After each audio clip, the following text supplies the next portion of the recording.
financial numbers.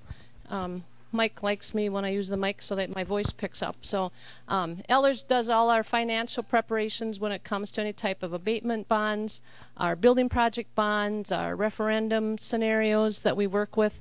So we appreciate having Jeff here tonight, and he's going to walk us through the PowerPoint. So you can move up information on the screen, and then I also gave you a handout. So I'll let Jeff just kind of take it over and explain how the abatement process works and related to our parking lot. Thanks, Jeff. Very good, thank you. Pleasure to be here. And what we're going to talk a little bit about, obviously, is the parking lot project and abatements. And so we have a few slides for you. So to begin with, let's figure out how to move this.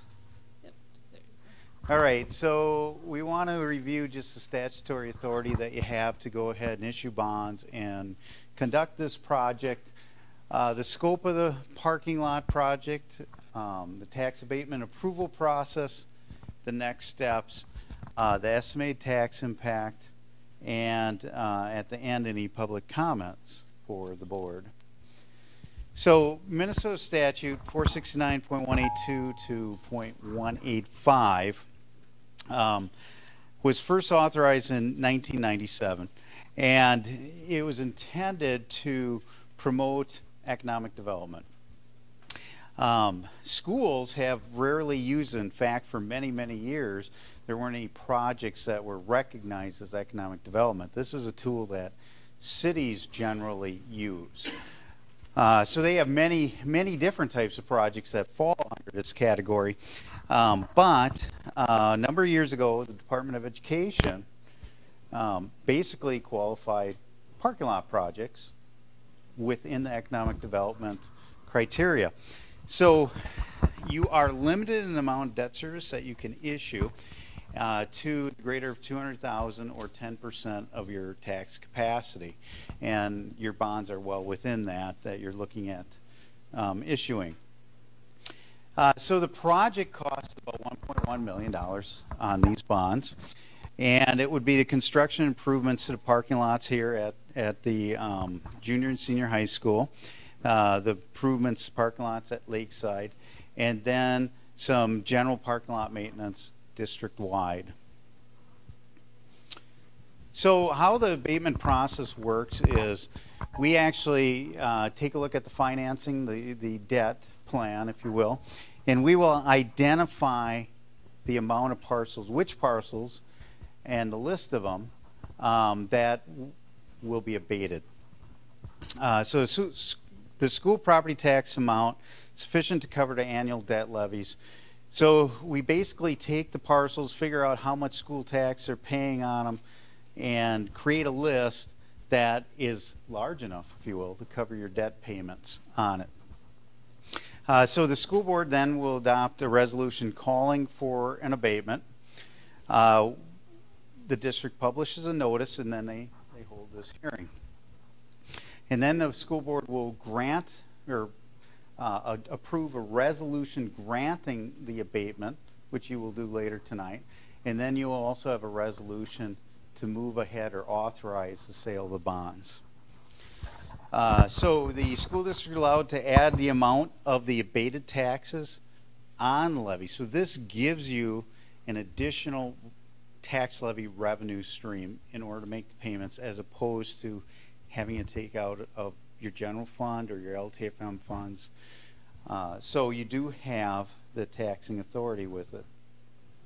So the next step, of course, today we're having this, and then you're going to have a regular meeting, and I mentioned you have two resolutions that you'll be authorizing. One granting tax abatement, and one authorizing sale of the bonds. And then May 13th, the morning of May 13th, we'll actually take bids on your bonds. And we will bring the bid results here, and you will act on a resolution granting or awarding the sale of those bonds to the best bid. And then June 6th is we call it the closing date. That is when the money will be available to start making payments on the project. So the tax abatement, you will be authoring $1.18 million in bonds. It's just shy of 10-year term. Now, you'll notice a little later on when we talk about the pre-sale during the board meeting itself, the authorized amount is subject to change depending on premium.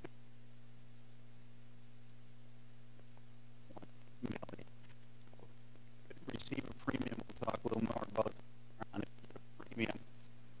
The par amount will be adjusted down. So in one reports, we actually assumed a small premium. So you'll see a number a little different than the 1.18, but that is your authorized amount that you will be acting on. The number of annual debt payments coincides with the number of abatements, annual abatements. That's 9. So there'll be 9 years worth, even though the term is closer to 10 years of the bonds. And it's effective payable 2020. Payable 2020, you will be acting on this September is a preliminary levy certification for that, and then you will be approving it in December as your final levy certification.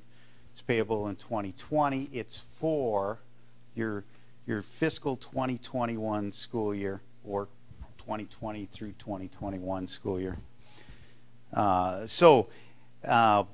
The estimated principal and interest payments is about $150,000 a year, and these bonds are eligible for the 40% ag credit.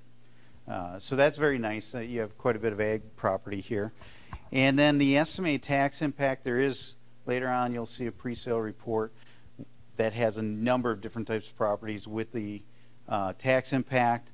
As a general, in general, a $100,000 home will pay $8 a year for this. Short and sweet, these usually are. There's not a lot to cover with an abatement hearing, but in a hearing, the audience is allowed to share comments with you.